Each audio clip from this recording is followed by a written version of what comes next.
Hi, I'm Chas, and you're watching Chas's Crazy Creations. For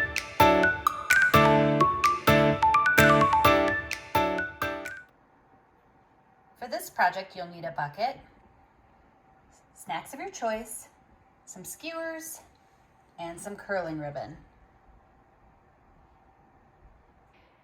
Now you don't have to put anything in the middle, but I'm going to be placing some dollar store rocks into the center. You could also use some foam or other things to hold my skewers into place.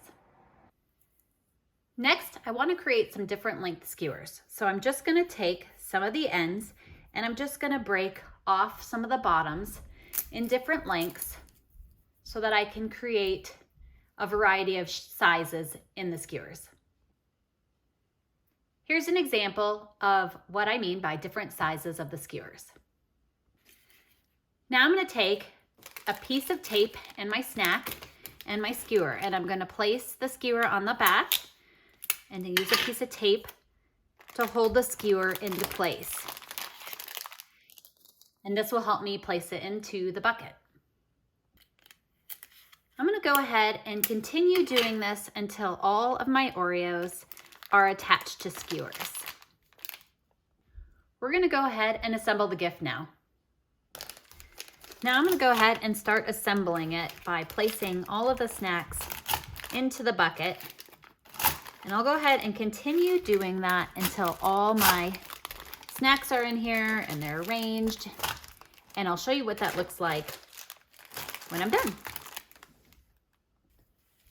So for the last step in this project, you take your ribbon and you slide it in the bucket, and then you just space that ribbon out so it gives it a nice fun look and kind of hides the skewers in the background. Here's a quick look at this one, all finished up. For this project, you're going to need some fake flowers and some chocolates of your choice. You're going to want to start by removing the label from your flowers. And I just got these flowers from Dollar Tree. You'll want to spread out your flowers so that they look a little more like a bouquet. And this will give you a little more room for the next step. Now there are a lot of choices you can use for adhesives for this project. Glue dots is a nice solution, or a good firm double stick tape, but you want something so that you can pull it apart. And I'm just going to use good old hot glue. So we've got a lot of choices with this, but I'm just going to go ahead, like I said, and use some hot glue. So I want to get enough in there in the center of the flower. And then you can place this chocolate however you want to in the center. And you're going to hold it until it cools. And then you can fluff the petals if they move around so that they're sticking back out again if they get stuck. And now you've got your flower. I'm going to go ahead and continue hot gluing the chocolates into the center of the flowers until each flower has a chocolate in it. Here's a quick look at the chocolate bouquet. Next, you're going to need some sort of vase, and you can use something you have on hand, or you can pick them up at the thrift store or the dollar store pretty cheaply. And another thing you can use would be a mason jar or recycled bottle. And this is a lemon juice bottle that I stenciled, and you could easily just use this, and then they can use this to pour water or as a future vase, so they kind of get two gifts in one. You can see the full tutorial for this stenciled bottle over on my blog or the long form video over on my YouTube channel. Once you're ready, go ahead and take your flowers and place them in your vase. Go ahead and give them a little fluff to get them in there nice and neat. And you are all ready to give them away as a gift. Here's a quick look at this bouquet now that it's all finished. I hope this inspires you to make some food and snack bouquets of your own.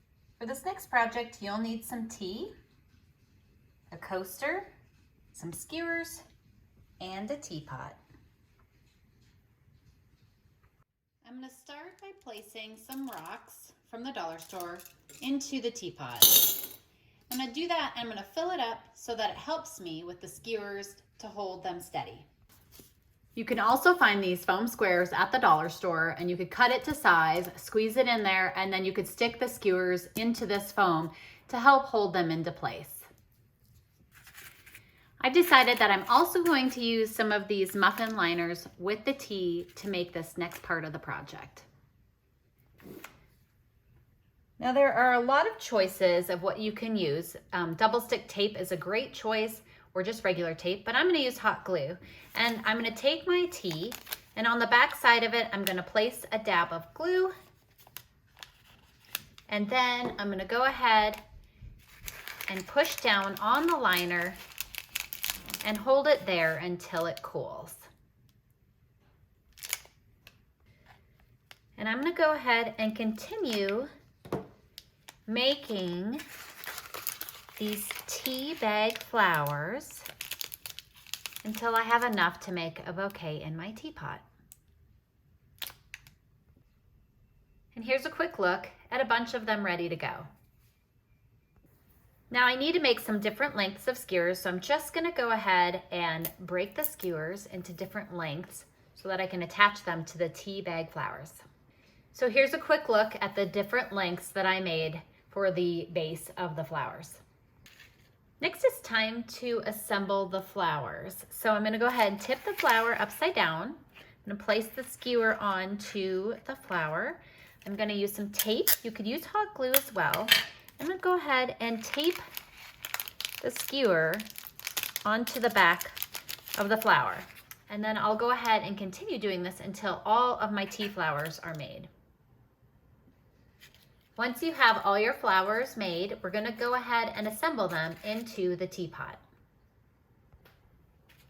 The next step is to put the skewers into the teapot. So you simply stick the different tea flowers into the teapot, and you kind of just arrange them like you would want to arrange flowers, and you can move them around by pulling them in and out. So I'll just go ahead and keep putting these inside, and I'll show you what it looks like when I'm finished. Now you could easily stop here, but if you're going to include a coaster, you could use it as a centerpiece and place the coaster underneath like that. Or if you're delivering it, you can just simply tuck the coaster in the front and arrange the flowers around the coaster so that they receive the coaster as well. Here's a quick look at it, all ready for delivery. I hope this inspires you to make a tea bouquet of your own. Today we're going to talk about a super easy project that you can do either using candle holders or old vases. And often you can find these candle holders that have lost their base, whether it was a wrought iron or a piece of wood, but these are just about everywhere in thrift stores, as well as you can always find these items in thrift stores. So we're going to start with this vase and this candle holder and this blue candle holder. So you could easily stick it like that, or you could put it on like that. So either way, there's two options here. It kind of depends upon what look you're going for. So for me, this look creates a flower that you might use in the springtime for Easter or just springtime in general. This one might just create a more elegant and unique candle holder that you're going to place in your home. So let's look at a couple other options. So this is a small vase, you can see. And then this is also a small vase, but it's green. So again, lots of color choices. And then this is a pink one. So again, same concept. You can place it in there, or you can place it in there. Every once in a while, you will end up with a bottom that doesn't fit. So you'll want to try these out before you leave the store. And again, more flower-esque or updated candle holder for fun with a mix and match. So let's take another look. So this last one is just a white candle holder and a white top. And how simple is that? So let's look at these options together and make some decisions. So by taking all candle holders in this clear vase, I can create this look. So now I have a very colorful and elegant candle holder set that I can place just about anywhere in my home. By changing it to a green base, I create more of a flower look. My daughter seems to prefer this one. I kind of tended to prefer the other one, so I'm really torn on which route to go. So I just wanted to show you that sometimes not all things fit in there perfectly. So this one didn't quite fit in the bottom, and you want to make sure you can figure that out before you glue them together, because there's not enough glue that's going to hold this one well. Now, the one thing that can happen if you use vases is maybe they aren't very stable, whereas a candle holder has a super wide base and they can be really heavy sometimes. So candle holders sometimes are more stable than vases. So one way to get around this is to either add some sand, or you can add a bunch of rocks inside to fill it up to create something that's going to make it nice and firm. It kind of depends upon whether or not you want to still kind of see through it, because if you add sand, it'll kind of cloud that up a bit. So I'm going to opt for some green rocks in the bottom of this one, and this one has a very narrow neck, so I opted for some clear ones, and I had to work a little bit to get the right colors in there.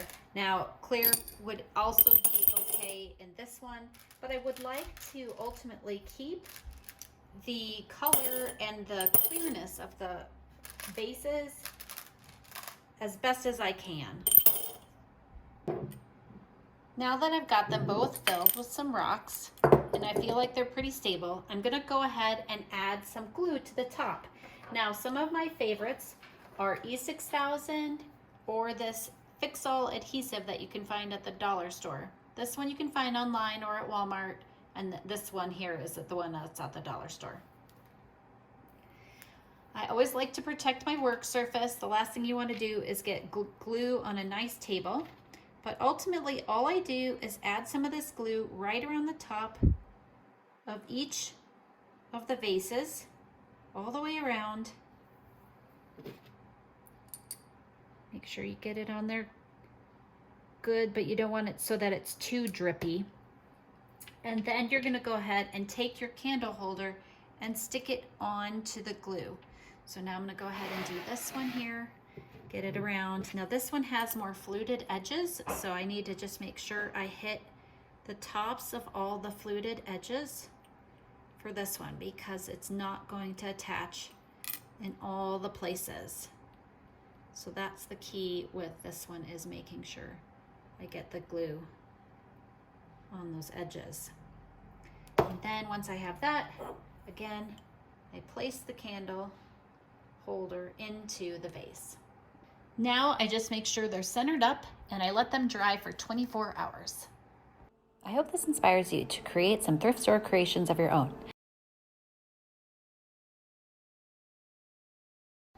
For this project, you'll need a planter of your choice. You'll also need some gloves, seeds, pruning shears, and some sort of stakes. I've added some dirt to each of the gardening pails. This will help the skewers stick inside and be ready for planting. Now, since I have 3 planters, I'm going to go ahead and use 3 skewers as well as 3 sets of seeds. So I'm going to place the seed packet back side up, and I'm going to place a skewer onto the seed packet, and I'm just going to use some tape to hold the seed packet to the skewer. I'm going to go ahead and do that to the other ones as well, and then I'll be ready to move to the next step. Each of these seed packets are now taped, and we're ready to move to the next step.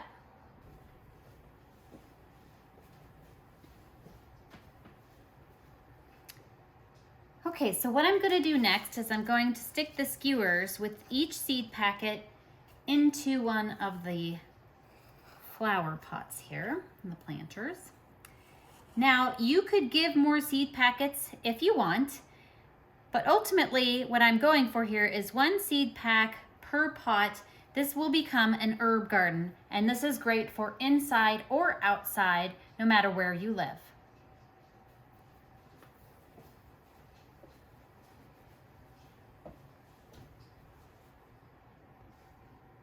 Next, I'm going to open all 3 of these, remove all the tags and all the extras so that we can put them onto our planter to embellish. So next, what I'm going to do is I'm going to go ahead and add these little chalkboard signs to each planter. And what they'll be able to do is write the name on each one of these little chalkboards of what seeds they are growing.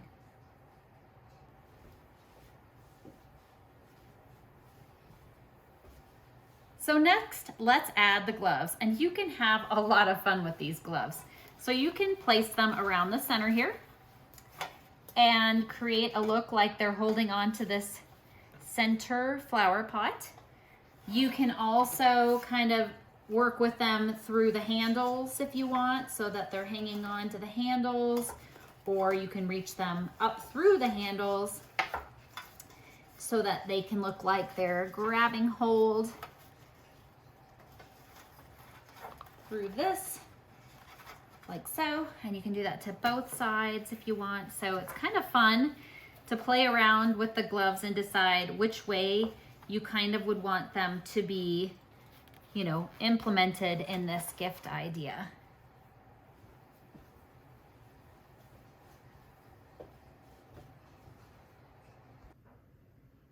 Next, we're just going to add our pruners in. So I'm just going to stick those down in here into the dirt, kind of plant them in. And then it's fun because often if you're doing an herb garden, that means somebody likes to cook as well. So maybe some scissors to, you know, both of these can be used for trimming or for preserving them. You can also, you know, add a pizza cutter. And a pizza cutter can be great for, I guess I'll put it this way. A pizza cutter can be great because maybe it's a pizza garden. And then of course there's always things like maybe a rubber scraper that you can add in as well. So you can just kind of add odds and ends to it that apply to an herb garden for this kind of bouquet or gift. And one last thing you'll want to add is that piece of chalk so they can write on the chalkboard markers. So here's a quick look at this bouquet planter alternative.